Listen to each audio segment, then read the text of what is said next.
All right, so I am going to be going through the Enduring Issues essay documents for Unit 9.6.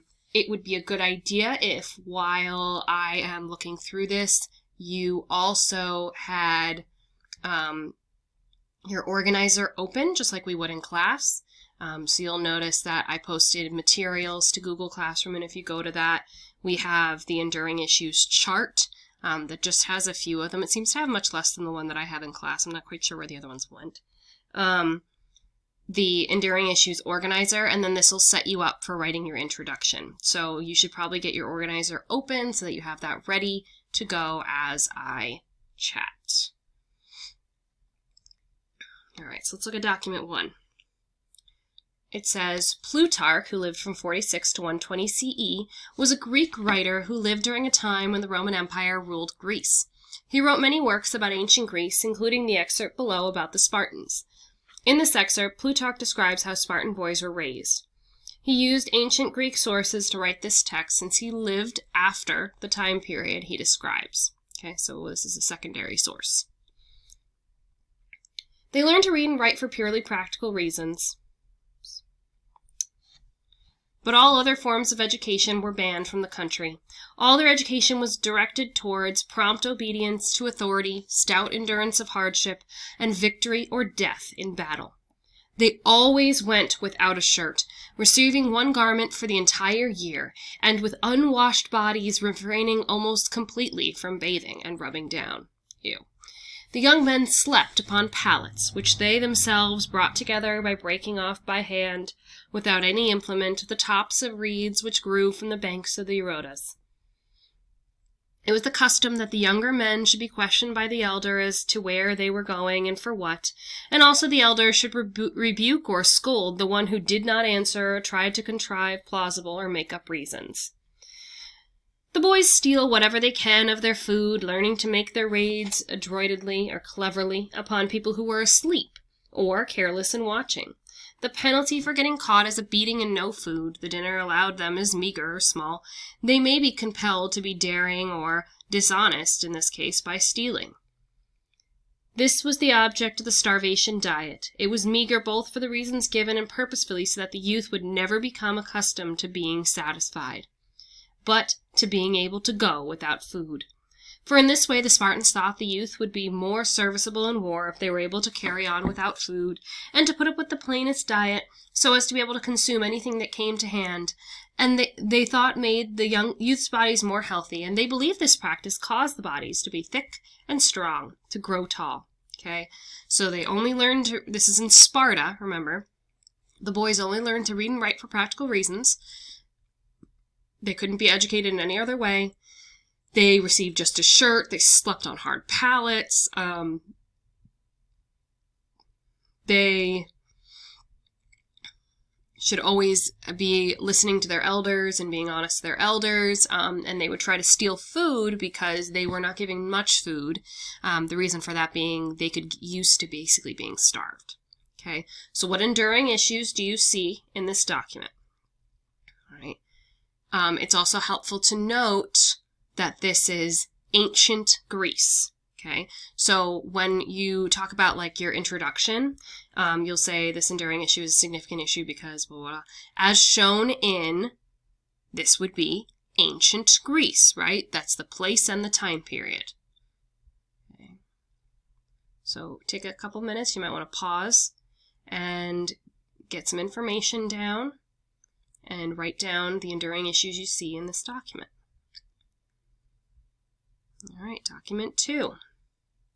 Document 2 shows civil service examinations, and it says candidates take the palace examination during the Song dynasty. So it says during the Ming and Qing dynasties, the civil service examination system was based upon the Confucian classics and was the driving force behind the school curriculum that was followed all over China. So they used Confucian ideas. The opening lessons in the curriculum that gave these children basic literacy were the Confucian classics and other approved texts.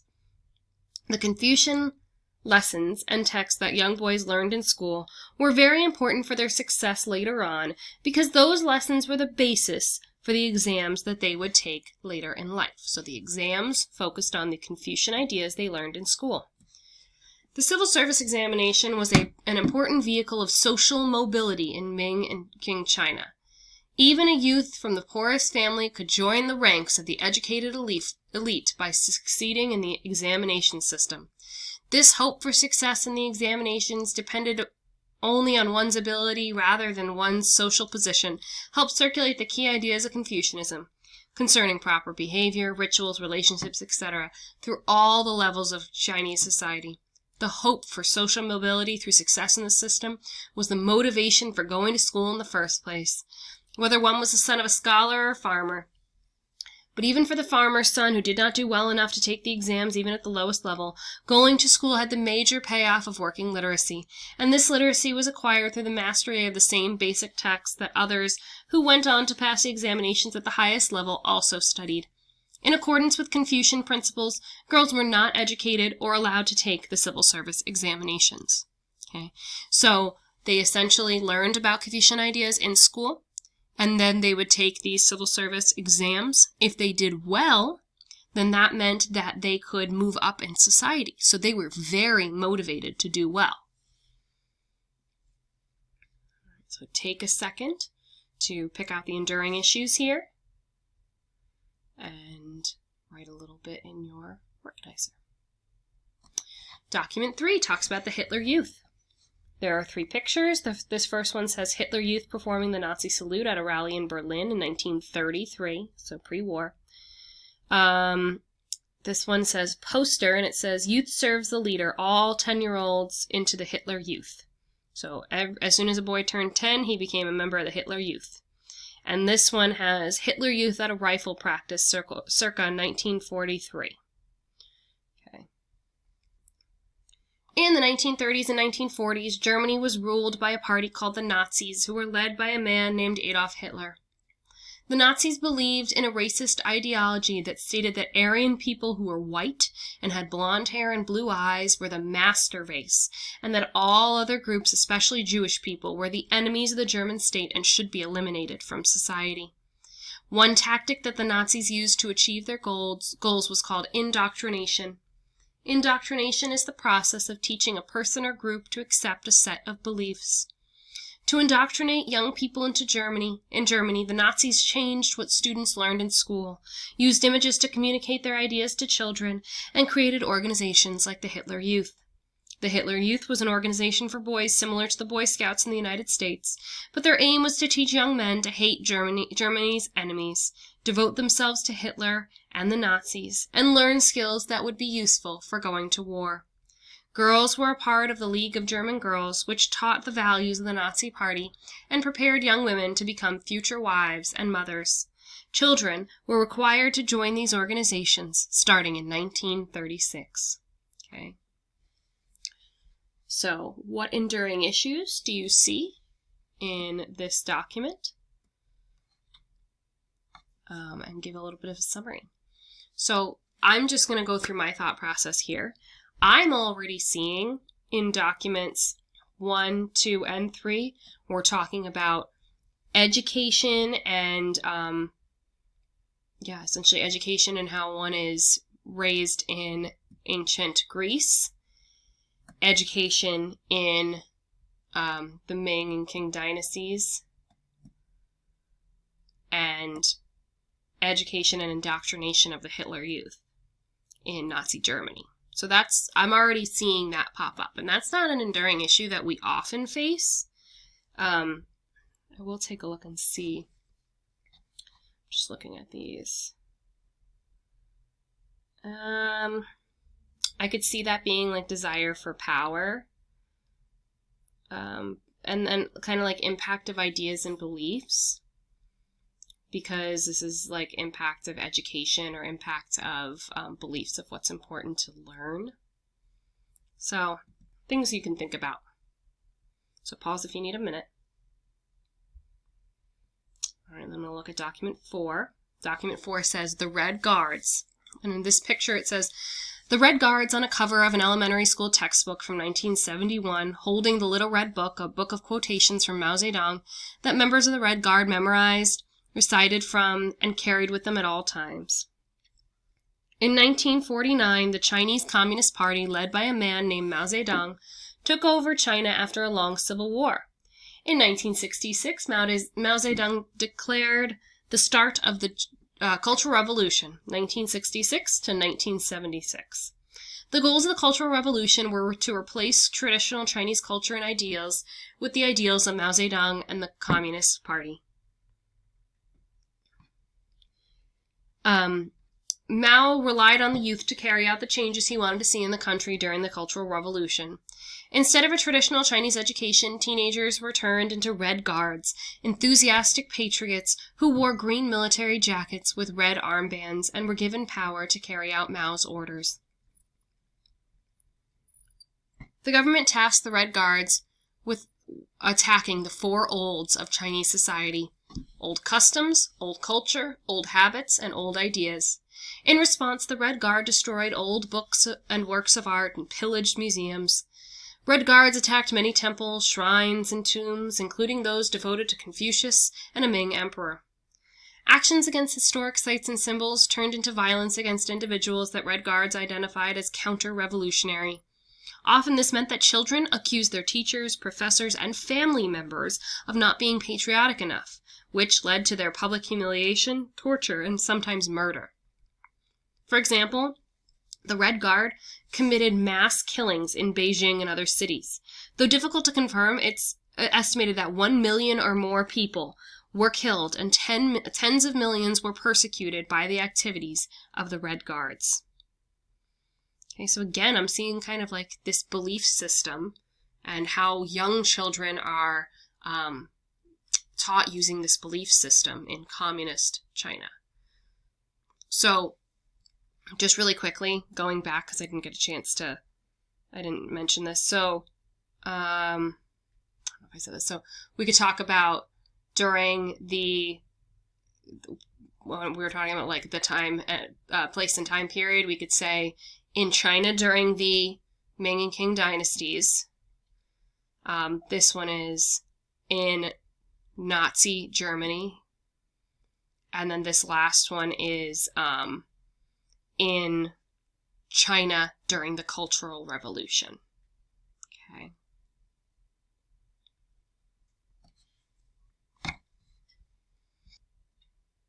All right, now we've got document 5. And it says, today, the topic students learn about in their social studies classes is usually determined by the government under which they live. In the United Kingdom, the Department of Education publishes advice for schools and teachers on promoting basic British values for children, or for students. This excerpt below is from the introduction to that document. So I can already tell, I'm learning, this is education. This is belief systems, education. You know, education can be an enduring issue. It is, all right? How people are educated throughout time. So this one is document 5. Okay. It says introduction. All right, sorry, I keep getting interrupted. All right, introduction. All mainland public schools must meet the requirements set out in Section 78 of the Education Act of 2002 and promote the spiritual, moral, social, and cultural SMSC development of their pupils. Through ensuring pupils' SMSC development, schools can also demonstrate that they're actively promoting fundamental British values. Pupils must be encouraged to regard people of all faiths, races, and cultures with respect and tolerance. It's expected that pupils should understand that while different people may hold different views about what is right and wrong, all people living in England are subject to its law. The school's ethos and teaching, which schools should make parents aware of, should support the rule of English civil and criminal law, and schools should not teach anything that undermines it. If schools teach about religious law, particular care should be taken to explore the relationship between state and religious law. Pupils should be made aware of the difference between the law of the land and religious law. Okay. So essentially what that's talking about in that last part is that, people have different views, and that schools essentially need to stay away from promoting religious law as like the big law. the big law, the overarching law, the law that is what is ruling. Because what's ruling, this is talking about Great Britain, is British law. So they want to make it clear, everyone has different values, people might have different religions, so British law is what is going to be, in charge. So again, we're talking about education, we're talking about how we deal with the youth. So I can see that linking all of these documents. And when you're looking for a place and time period here, we can call this modern day England, or modern day United Kingdom, or the United Kingdom today.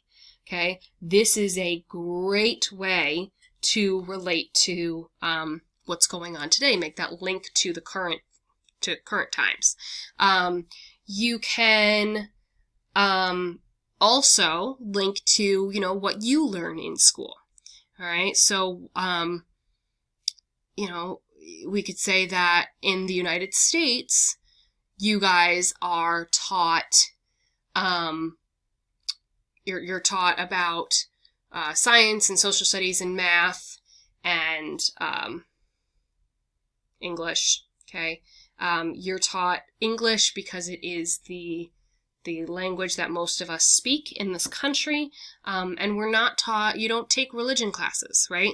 Because we do not have a national religion. Technically, we don't have a national language, but we don't have a national religion. So there's all different faiths, all different belief systems, all right? So that's something you can relate to today, your schooling, all right? So take some time to fill out your organizer. Take the time to get organized. Make sure you know what you are going to write about before you start writing. You should conclude at least 3 documents. Make sure you make that link to today. Let's see. Choose one enduring issue for the entire essay. Cite your documents by putting them in parentheses, like Doc 1. I should never see in document 1, it says blah, blah, blah, blah. Get organized. End your essay by explaining that link to today. So that last document's a perfect one, or you could relate it to, your schooling today or anything today. And then if you need help, ask for it, please. All right. I am here. I am available. Just shoot me an email. All right. I'll talk to you guys later. Bye.